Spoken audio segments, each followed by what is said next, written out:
one of my friends was doing a show. He said, "Hey man, you're funny, why don't you try it?" And that's how it started. I did awful the first time, but something about it, I still liked it. And so, you know, I worked through and actually tried to get better. I don't know. You know, it's always a process, but like I loved it no matter what. Just being up on that stage is kind of addicting.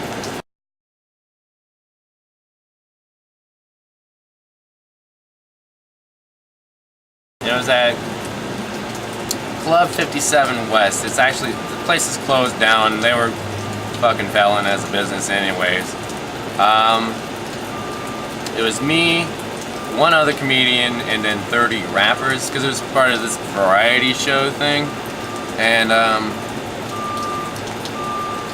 we were just out of place, and it was really just hard to do, especially just like, that's my first set, not even in a comedy room, just in really just a music venue.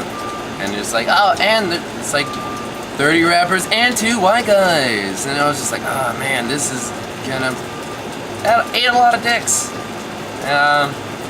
Got a good flavor for dicks as far as the comedy goes there, unfortunately. And then after that, I just kept going. I started doing Austin's coffee shop over in Orlando. Great little room.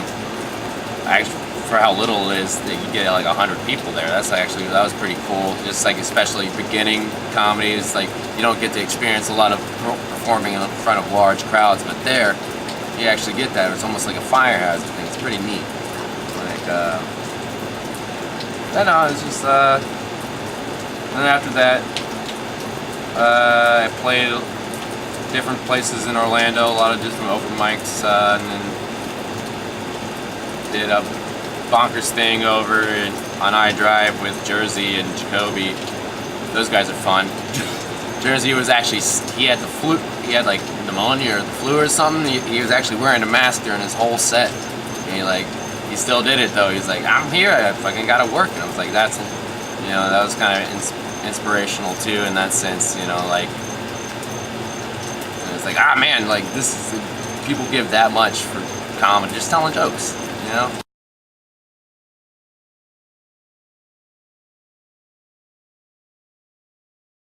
I'd say at number 1 would be the Beer Hall Putsch by Doug Stanhope. That was a great set. Later on, like he gives a lot of experience as far as being a comic. He does, portrays that a lot in his sets and all that. Another one would be No Land's Man from Good and Wool. It's just on audio, but it's like over an hour. It's just one joke. He just dumps into different little parts, and it's just one fucking joke though. It's like, that's art, man. And I guess number 3.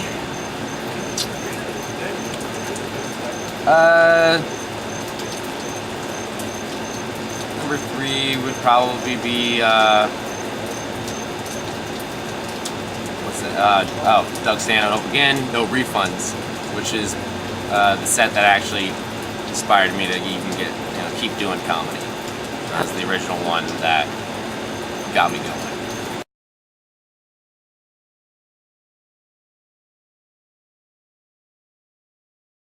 Love South Park.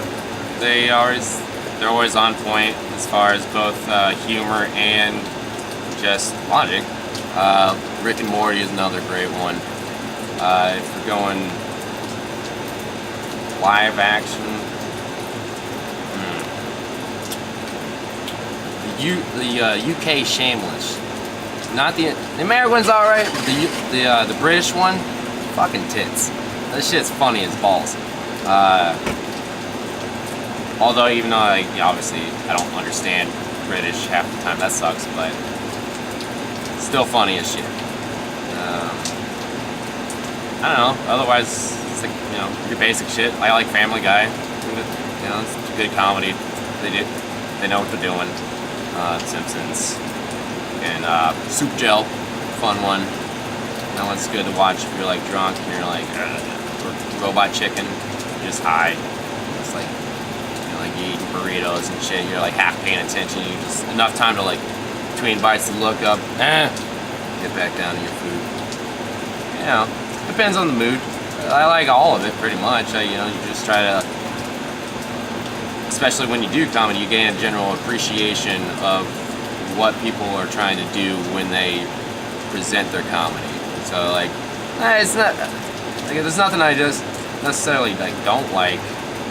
There's just certain aspects of things I won't necessarily like, but that's all right. Technically, it's a sketch show. Curb Your Enthusiasm is not really. I guess it's not a sketch show, but it's all done ad lib. Like they're improvising the whole time, so I guess it's sketchy. What would it say? Sketch show. Shit. Chappelle, actually, you know, Chappelle show. That would be the #1 sketch show that he topped the game, and that I never really saw a sense in anybody doing any other sketch shows after Chappelle did his show, because it was like, yeah, he nailed the fuck out of it. Oh, comedy movies. Fuck.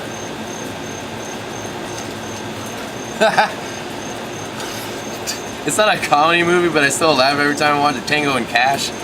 It's from the 80s. It's an action movie. It's fucking just hilarious, and I love watching Sylvester Stallone mumble. It's hilarious. So it just makes me laugh every damn time.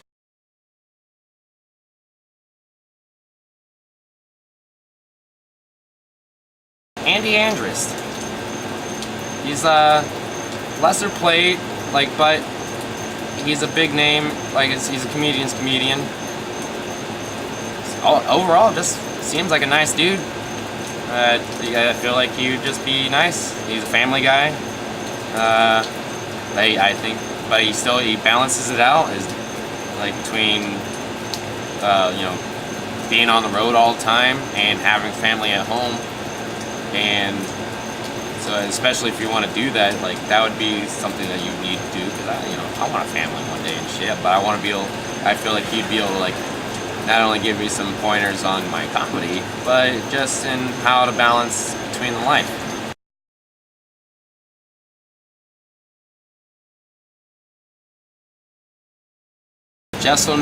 Anthony Jeselnik, Kurt Metzger, Doug Stanhope, Andy Andrus, and just for local kicks and giggles, Preacher Lawson, bring him back. That would be funny. He's such a nice guy. I'd like to see how he would roast me, because, why not?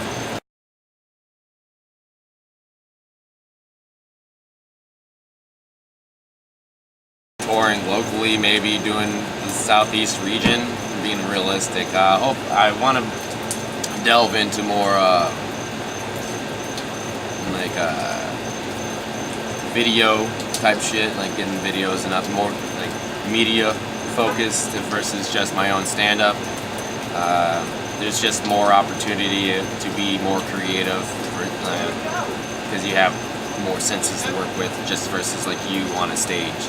Like, you can animate things, you can have background sounds and music. There's just a lot more aesthetically that you can do in that region, so I guess that's where I would hope to see myself going along that path.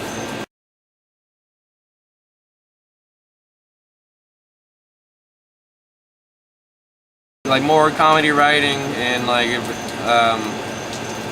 that just seems the route to go. It's that you'll reach more people that way through, and that's the whole point. It's any of it, I guess. I mean, in the end, you're always just telling jokes, but if you're gonna be telling jokes, why not reach as much an audience as you can?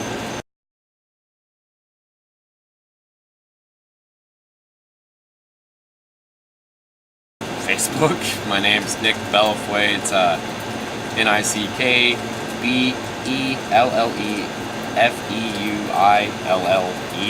We can be friends, it's not a big deal. Just find me on there.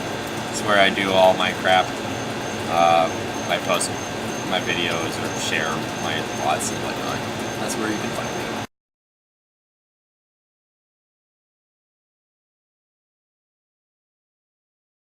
To have fun? Yes, that's it. I just want you to have fun. That's what I'm trying to do. And I hope you do the same.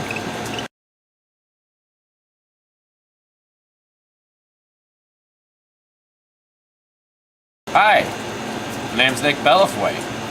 I just did an interview on acutipie.com. You can go ahead and go to that website and check that shit out. It's pretty tits. Have a good one.